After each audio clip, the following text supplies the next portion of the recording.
itti kee garuu dhugaan isaa tokko ta'u. Eeyyee. Mee amma mammaaksa kanaan haa eegalluuti. Mammaaksa tokko itti himna nuti.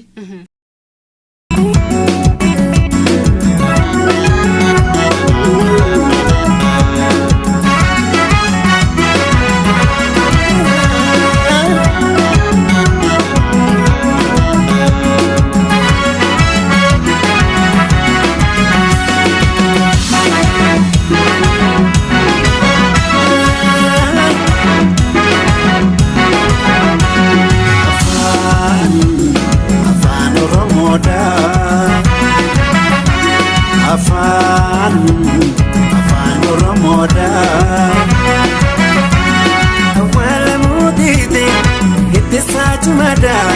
Tola kuyin ta'u caayaan saawudhaadha. Afaan Oromoodha. Afaan abbaa kiyyaa. Mammaaksaan hiikamee tokko haa jennume. Ayyee mammaaksaan hiikame. Du'a obboleessa ishee qamaleen cidha seetee kofaltii jedha. Takka irra deebiiga. Du'a obboleessa ishee qamaleen cidha seetee kofaltii. Kana gama mammaaksaan yoo hiiknu dirreen yoo gubatu gaarri dhaabbatee kolfu. Dirreen yoo gubatu gaarri dhaabbatee kolfu. Tole mammaaksi kun egaa. Kan ittiin dhiyaannee itti fakkaateeti. Eeyyeen garuummoo wanta nama biraa hin hafnedha. Raachinuu. Halaalaa gaarri gubatu itti mul'annaan dafaatiin irraa dhaamsaa jedhe maaliif jennaan isa dhaamsuudhaaf jecha bishaan achi yoo waraabanii xumurame ana bira dhufanii bishaan wajjin waraabanii gubachuun kiyyan ooluuti dafaan irraa dhaamsaa jedhe raachinuu. Hundaafuu egaa mammaaksi kun maal ibsaa kan na biraan gahu jedhanii waa tokko alaalatti ilaalu yookaan dhaabbatanii ilaaluun wanta nama hin baasne ta'uudha. Wanta boru namarra gahuu hin oolle ofiirraa fagaachuun hin barbaachisudha. Har'a anarra hin gahuuti boruus anarra gahuu hin malu jechuun hin danda'amu. Mammaaksa lammaffaatti dabarru du'aan ofiif hin bo'u jedha mammaaksi lammaffaan. Namni ofin argu dhagaan ofin darbu. Namni ofin argu dhagaan ofin darbu. Kan birootiin hiiku namni ijasaa keessa otoo danqaraan jiru huuba nama keessaa baasuudhaaf rakkata. Namni ijasaa keessa otoo danqaraan jiru huuba nama keessaa baasuuf rakkata. Kan ofii lafa godhe jechuudha. Eeyyee kan beektaa namoonni tokko kan ofii hin argan balleessaa ofii hin argan namoota baay'ee yoo argite ma beekta. Kan ofii hin argan xiqqoo namaa garuu arganiiti sanuu bowwaasan. Dhaadheessan. Kana malee mammaaksi. Sareen kan ofii hin beektu. Reedhaan eegee gadi qabadhu jetti. Mammaaksi jedhus ni hiika. Mammaaksa sadaffaatti hadabarru egaa mammaaksonni keenyarraa immoo du'aan kan wal qabatanidha. Itti kolfaa jirran. Maal itti kolfaa malee hin ta'u. Akkasiimi. Du'aa fi dullumarraa hin oolan jedha mammaaksi sadaffaa. Du'aa fi dullumarraa hin oolan. Kana yoo hiiknu kan sodaatan du'a kan hin oolles isuma du'a amma gaamee. Namni maaliif du'a sodaata? Namni du'a moo wannummaan sodaatu du'aami waanuma laal waraabee isa ogaa jettuun du'a wajjin wal qabsiisa. Rasaasa yoo jettuun du'a wajjin wal qabsiisa. Waa hundaatu du'a wajjin wal qabsiisa du'a haalaan sodaata.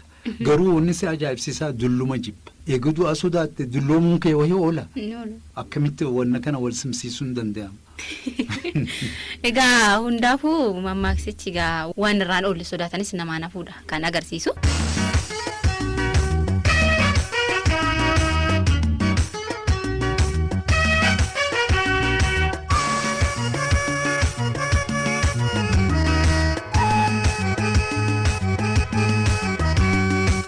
Kan ilaallu jechamoota. Cigoo gabaabsinee hoggaa ilaallu ekeraa fakkaate hoggaa ja'an maal jechuudha? Egaa huuqqate yookaan immoo haalaan huuqqate jechaadha. Lafetti hafe jechuudha. Ekeraan foon hin qabuuga. Kan itti aanu ergaa warraa akkamitti fudhanna? Ergaa warraa dhaala yookaan handhuraa warri keenya nuu kennu jechuudha. Waan warra keenyarraa dhaala. Dhaalmayaaf warri. Siif dhaammatee jechaadha. Wasiyaallee jedhama naannoo tokko garuu jechi kun afaan arabaatirraa kan dhufe. Wasiyaa. Kan itti aanu ergaa biyyaa. Ergaa biyyaa immoo egaa ergaa biyyaa kan hiiknuuni dirqama yookaan immoo ajaja jechuudha. Karaa hibbootti kan dabarsa. Hibboo mabeet. Hibbakka. Akka ayyaana keenyaa hallayyaarra teenya. Akka ayyaana keenyaa hallayyaarra teenya. Maal ta'inna? Goojjoo mana hallayyaarratti ijaaraman.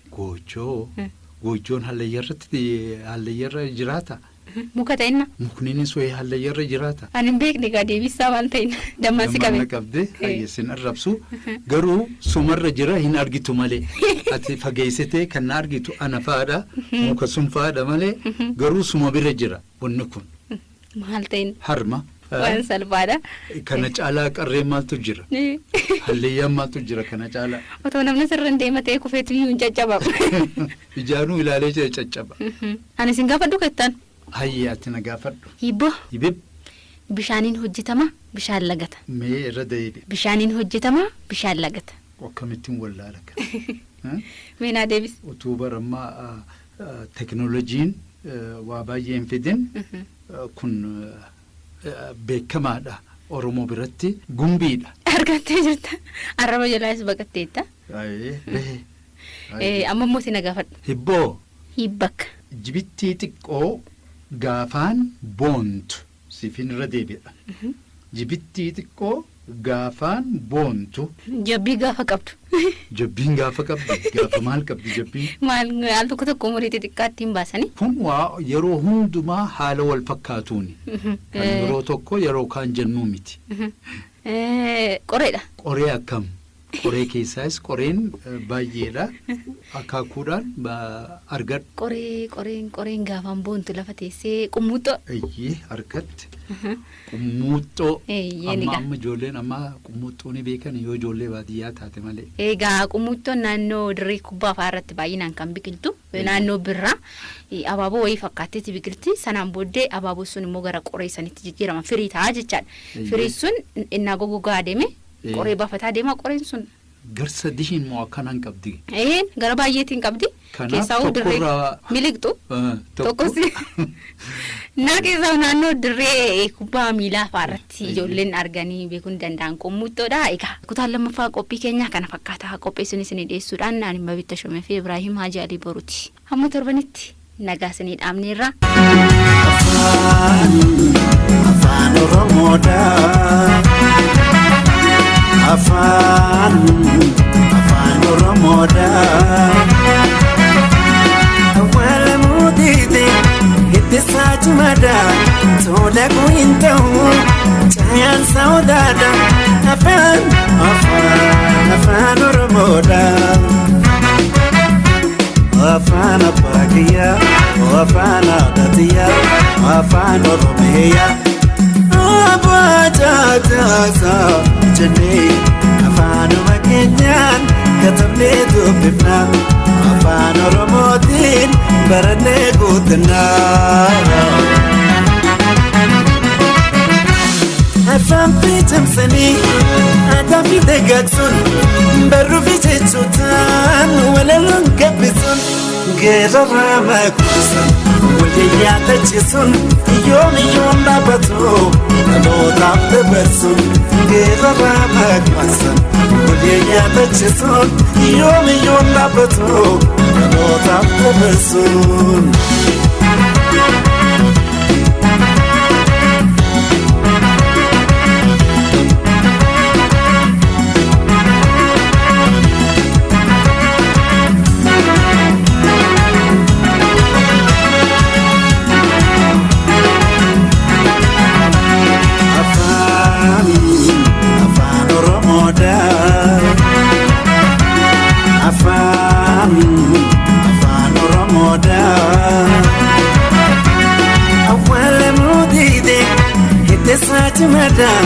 Tola kuinta'u caayaan saawdaadha. Afaan Oromoodhaa. Afaan abbaa kiyyaa afaan aadaatiyyaa afaan Oromiyaa. Abaa taasisa jennee afaanuma keenyaan katabnee dubbifna afaan Oromootiin barannee guutanna.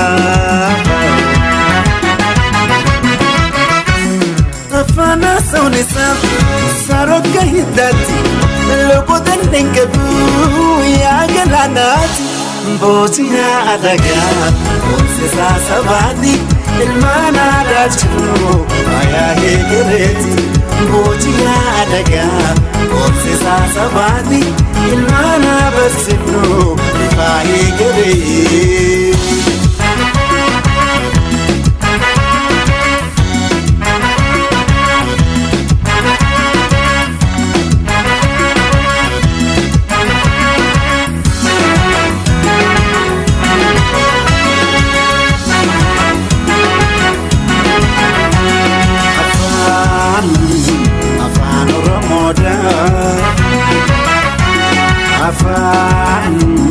Afaan Oromoodhaa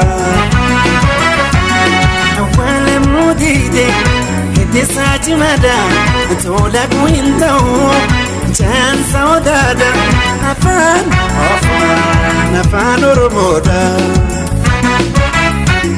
Afaan abbaa kiyyaa afaan aadaatiyyaa afaan Oromiyaa Abwaajagata jennee afaanuma keenyaan barannee guddannaa afaan Oromootiin barannee guddannaa utubaan ajaaku afaan Oromooti madda shakkoo jedhaa geera daftarriiti yoo mootii gabaati afaan alagaati beeki afaan Oromoo Oti moto tati, yo moti gabati, afana ragati, bege afana Oromo. Oti moto tati, bege afana Oromo. Oti moto tati, bege afana Oromo.